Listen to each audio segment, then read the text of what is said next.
ఆనంచిని ఉన్నారు. ఆయనతో కూడా మాట్లాడదాం. ఏం చెప్తారు? ఈరోజు ప్రభుత్వం మారింది. చాలామంది జర్నలిస్టులు కొంతమంది పోరాటం చేసిరు. వాళ్ళందరూ జైలుకి వెళ్ళినటువంటి పరిస్థితి. మీలాంటి వాళ్ళందరూ కూడా జైలుకి వెళ్ళిరు. ఈరోజు కొత్త ప్రభుత్వం ఏర్పాటైంది. ఇది చాలా మంచి పరిణామం అండి. ప్రజలు మార్పు కోరుకున్నారు. నిశ్శబ్ద ఓటింగ్ తోటి ఏంటో చూపించారండి.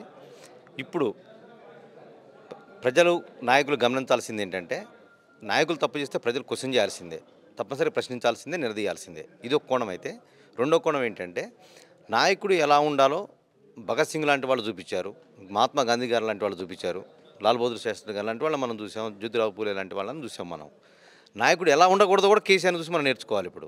ఎందుకంటే 10 ఏళ్ళు ఒక అద్భుతమైన తెలంగాణ సామ్రాజ్యాన్ని చూస్తుండగా మా కళలన్నీ కూడా కళల్లాగా కరిగించే విధంగా తయారు చేశాడు. బట్ ఏదో విధంగా మేము దరిద్రం పోయిందని అనుకుంటున్నాం ప్రస్తుతానికి.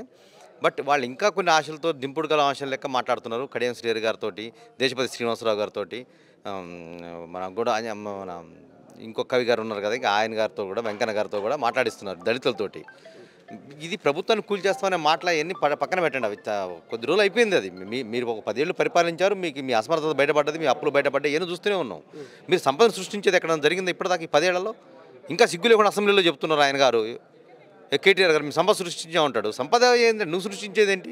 ఆటోమేటిక్గా డబ్బు సంపాదించుకుని ప్రతి ఒక్కరు మొబైల్ ఫోన్ కొంటాడండి, ఐఫోన్ కొంటాడు. అది నీ నీ నీ ప్రతిభ ఎట్లయితుంది?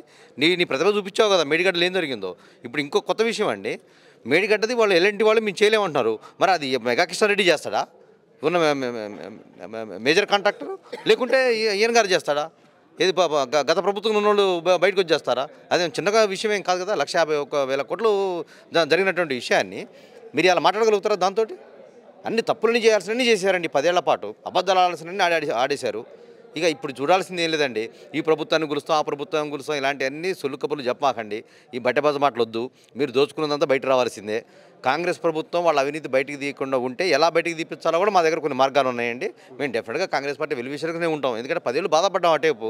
డెఫినెట్గా మళ్ళీ ఆ ప్రభుత్వంలో ఏమేమి పొరపాటు జరగకుండా ఉండాలో కూడా మేము చెప్పాల్సినంత వరకు మేము చెప్తూనే ఉన్నాం అన్ని వైపుల నుంచి. ఆనంచిని గారు, మీరు అంటున్నారు గత ప్రభుత్వానికి సంబంధించినటువంటి అవినీతి అంతా వెలికి తీయాలన్నట్టు కూడా. అట్లాంటి సిచ్యువేషన్ ఈ ప్రభుత్వం చేయకపోతే ఇప్పటివరకు కొన్ని స్టేట్మెంట్స్ వచ్చాయి. సిట్టింగ్ జడ్జితో విచారణ జరిపిస్తాము, పలానా అనేటువంటిది. అంటే ప్రాజెక్ట్స్ పైన కావచ్చు, కొన్ని విద్యుత్ సంస్కరణకు సంబంధించినటువంటి కాంట్రాక్టుల విషయంలో కావచ్చు చేస్తామంటున్నారు సిట్టింగ్ జడ్జితో. ఒకవేళ అది ముందు పడపోతే డెఫినెట్గా సిట్టింగ్ జడ్జి అంటేనే ఆ విచారణ డిఫరెంట్గా ఉంటుంది. మిగతా పోలీస్ డిపార్ట్మెంట్ చేసేది ఎలా ఉంటుంది?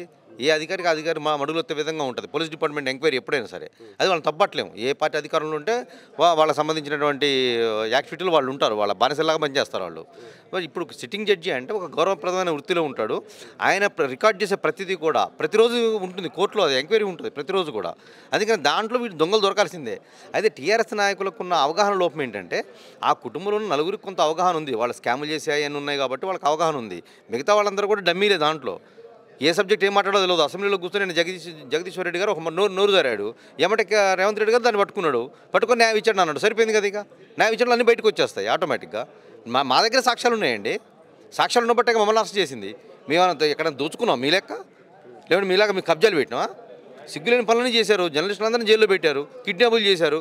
ఏం చేస్తారు వీళ్ళు? ఎంతకంటే వీళ్ళ ముందా వీళ్ళకి ఏం లేదండి. వీళ్ళకి అవగాహన లేదు. సంపదని పెంపొందించడం అన్నది వేరే కోణం. అసలు వీళ్ళకి సంపదను పెంపొందించే ఒక్క కోణం చూపించమనండి.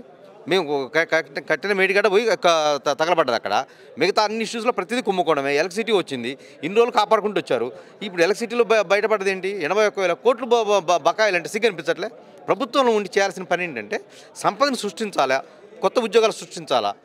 వీళ్ళు టెక్నాలజీ పేరుతో ఏం చెప్తున్నాడు ఐటీ మంత్రి గారు, గతంలో ఉన్న మాజీ ఐటీ మంత్రి గారు ఏం చెప్తున్నాడు ఆయన గారు? మేము చాలా ఐటీలు సంపద సృష్టించాము ఇదో చెప్తున్నాడు. ఐటీ అంటే ఏంటంటే అది కేవలం సమాచారాన్ని పెంపొందించుకోవడానికి పనికొచ్చే జాబులు వేరండి.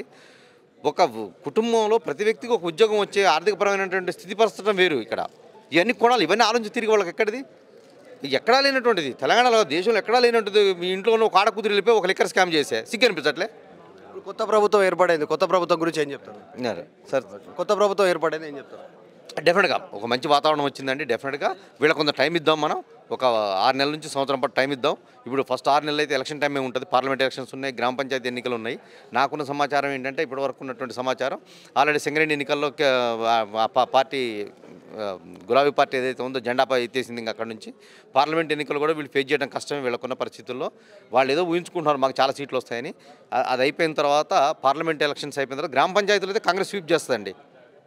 దిస్ ఇస్ నోట్ చేసే పాయింట్ అన్నట్టు. ఇది డెఫినెట్గా గ్రామ పంచాయతీ ఎన్నికల్లో కాంగ్రెస్ స్వీప్ చేయబోతుంది. దాంట్లో ఎలాంటి బేసేజాలు రేపు కొన్ని కార్పొరేషన్లో కూడా మార్పులు జరగబోతున్నాయి.